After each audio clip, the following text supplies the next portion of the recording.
We may say broadly that free thought is the best of all the safeguards against freedom.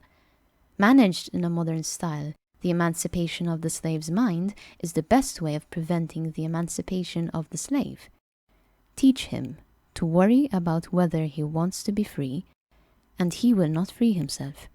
Again, it may be said that this instance is remote or extreme, but again, it is exactly true of the men in the streets around us.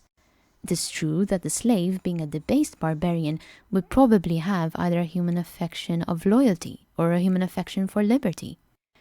But the man we see every day, the worker in Mr. Gradgrind's factory, the little clerk in Mr. Gradgrind's office, he is too mentally worried to believe in freedom. He is kept quiet with revolutionary literature. He is calmed and kept in his place by a constant succession of wild philosophies. He is a Marxian one day, a Nietzscheite the next, a Superman probably the next day, and a slave every day. The only thing that remains after all the philosophies is the factory. The only man who gains by all the philosophies is Gradgrind. It would be worth his while to keep his commercial helotry supplied with skeptical literature.